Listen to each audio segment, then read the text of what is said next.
Nous sommes dans la chefferie de Bayeke, avec une superficie de 30 000 km², dont la capitale est Bunkeya, une entité territoriale décentralisée à la taille de la Belgique. Elle est située au sud-est de la province du Lualaba, en République démocratique du Congo. Des années durant, la RDC a vécu sous les sous d'une législation minière qui lui a été défavorable. Ceci instiguera l'État congolais à cogiter sur sa révision.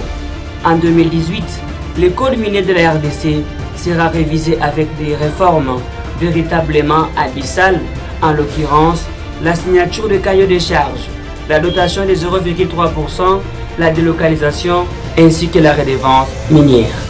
Cette dernière, selon les codes miniers, est perçue en raison de 100% et répartie en termes de 50% perçus au niveau national, 25% au niveau de la province, 15% par les entités territoriales décentralisées et 10% pour les générations futures. Cette redevance est gérée de manière autonome par les entités territoriales décentralisées et TD qui l'aperçoivent. La chefferie de Bayeke n'est pas en reste. Elle n'est pas hantée par ces faramineuses sommes qui d'ailleurs n'est pas dédiée à Sa Majesté Mohamed Godefroy pour des fins purement privées. C'est des fonds de la communauté. Il ne s'en sert pas à son bon vouloir, mais il le fait selon les aspirations de communautés représentées par des membres des communautés locales de développement CELD, tel que le veut le code minier. Ce code minier rénové est une innovation et nous permet beaucoup d'avantages et beaucoup de choses pour l'avenir. Prière, vous les managements de la société, de privilégier nos enfants, nos entrepreneurs, nos entreprises, afin qu'ils puissent aussi créer l'emploi chez nous. Ainsi, la chefferie de Bayeke se métamorphose. La modernité est portée au pinacle. La bourgeoisie va à sa rencontre. Sa beauté arpente sa contrée. Ainsi d'avalanche, domaine miroite.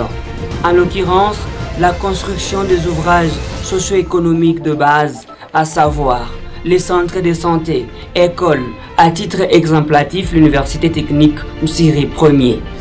Ces bijoux agréés par l'État congolais depuis 2017, une université hors pair, au standard international, construite dans un paysage scintillant et respirant un air méditatif et inspirant, une sphère assagie.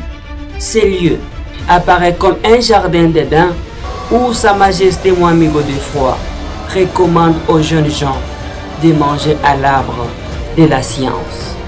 Avec des bâtiments terriblement pimpants et transpirant la modernité, 10 bâtiments répartis en blocs qui fulminent de beauté, ayant toute allure et dont certains autres ont des murs qui croissent. Une couverture totale répondant aux besoins de cet alma mater qui comprend des facultés avec des orientations respectives, organisées en sciences médicales avec des filières hospitalières et sages-femmes. La faculté de Polytechnique, organisée en électromécanique, génie et mine, génie électrique, génie chimique, métallurgie et génie civil. On y trouve aussi l'informatique et l'agronomie. Des facultés taillées sur mesure et aux besoins, aux réalités de la chefferie. Dans cette institution, on ne peut rêver en couleur. Séduit par la science, étant d'ailleurs, les portes sont grandement ouvertes, d'où l'existence même d'un campus pouvant héberger les étudiants pouvant venir de coins et recoins du monde. Des bourses d'ailleurs y sont octroyées. La théorie ici repose sur une véritable pratique. Les matières données ne sont pas des lettres mortes. Une chaîne de télévision et radio est présente. Il s'agit de la radio Tankiri du Garinganze, servant aux étudiants et couvrant la capitale Bunkeya comme moyen d'information et de communication. À côté de ces joyaux, J un autre bâtiment qui sert de cadre aux autorités académiques. À quelques mètres du bâtiment administratif de l'université Msiri Ier, un sublime hôtel 3 étoiles d'une élégance sans parasite, c'est une coqueluche de tous ceux qui désireront exploiter la terre de Msiri. Des chambres fortement équipées et pétrifiantes, où le sommeil est assimilé à un repos éternel. Des équipements sanitaires exquis. La sécurité est l'une des priorités de Sa Majesté Mwami Godefroid Mwenda Bantu. La police, dotée d'un bâtiment abritant le commissariat, la direction générale de migration et l'agence nationale des renseignements. Tous à l'heure dotés des bâtiments meublés et florissants. Un autre bâtiment d'une beauté géorale y est érigé. On y trouve les services administratifs. Ceci ne peut qu'en jouer. Oui, en tout cas, c'est un bijou que le grand chef Mwami, chef de chefferie Bayeke, a construit. Ces bijoux donc, de tous les services ici installés ici chez nous à Bunkeya. Et en tout cas, nous sommes à l'aise puisque nous travaillons dans de bonnes conditions. Puisqu'auparavant, ce n'était pas comme ça. Il y avait des bureaux qui n'étaient pas mieux enfin installés. Et alors ici, nous avons presque tout. Il y a même des toilettes, même des douches dans nos bureaux. Je remercie très sincèrement les grands chefs de tout ce qu'il nous a fait. Nous demandons à Dieu qu'il lui prête la vie de continuer, peut-être donc de plus ce qu'il nous a fait. En sa qualité de président national de l'Alliance des autorités traditionnelles au Congo, chairman des rois et chef traditionnel d'Afrique, il reconnaît la noblesse de la tradition, point de besoin de la mépriser.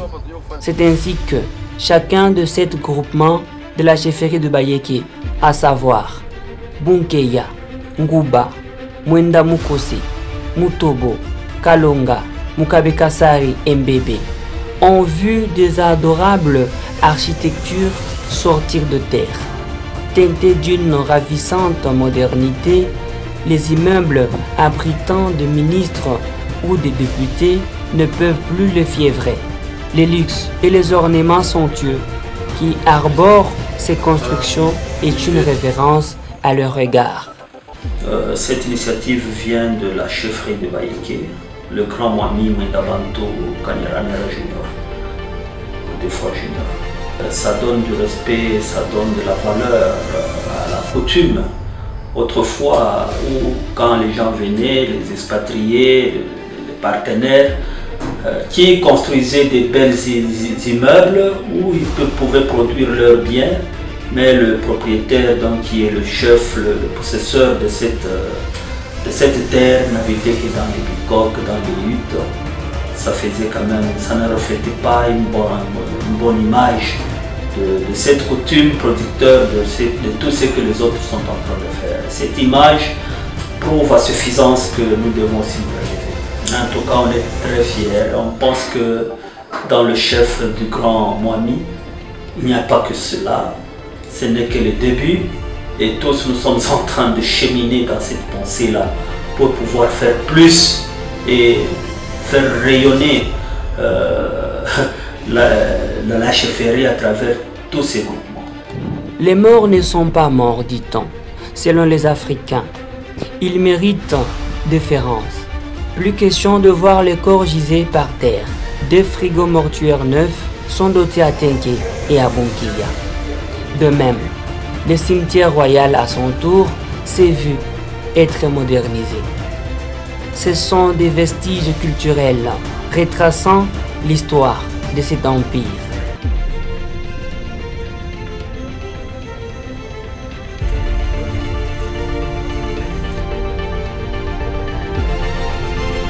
Ne dit-on pas que l'eau et l'électricité sont la vie?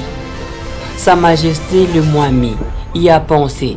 La question liée à l'énergie ne peut que tarauder son esprit. Il en va d'une ville moderne.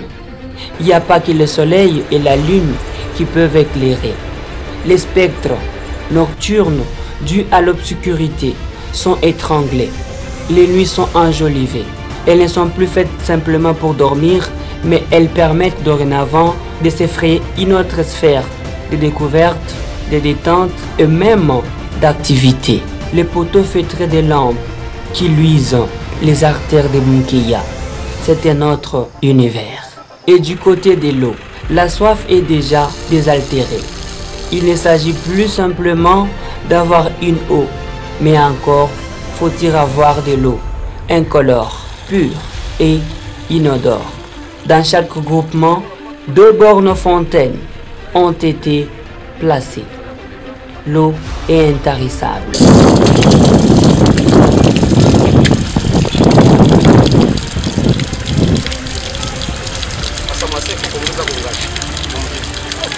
Sa Majesté Mwami Godefroid Monongo vit dans une communauté. La chefferie de Bayeke n'est pas seulement à vocation minière. Elle a de terres exagérément arables.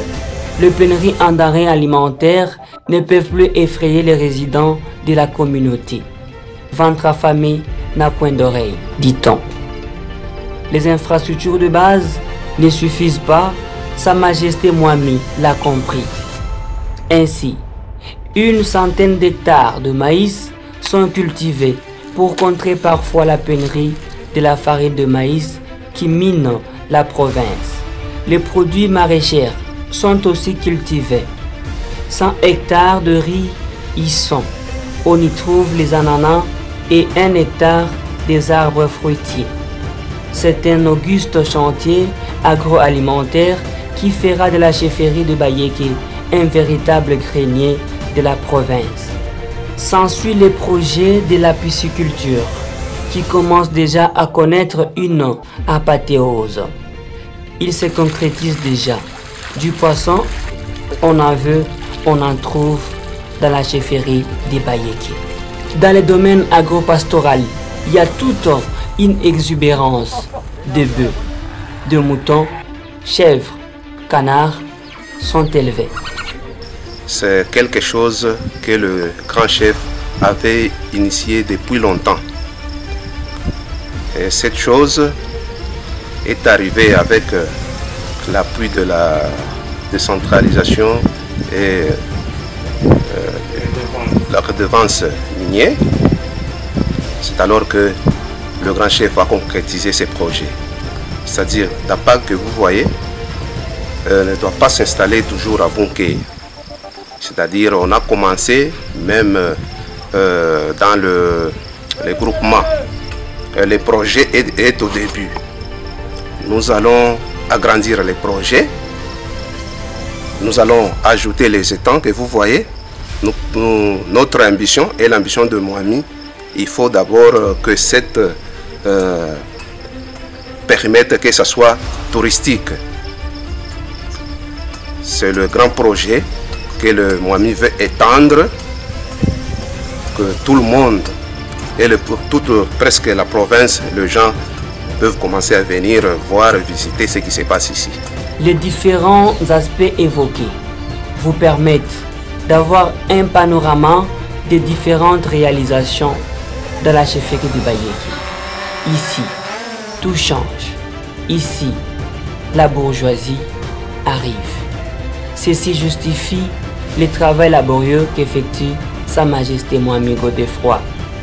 Ces magazines vous a permis juste d'avoir de manière lapidaire les exploits de la chefferie de Bayeke que nous avons circonscrits seulement en vous présentant quelques ouvrages.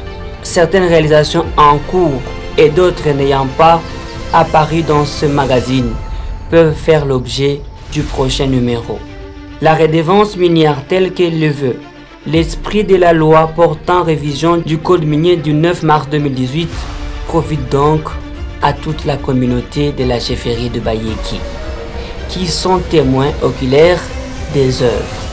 Ceux-ci connotent des effets qu'il s'agit de très loin, non d'une gestion opaque, mais plutôt d'une gestion très transparente des fonds de la redevance minière.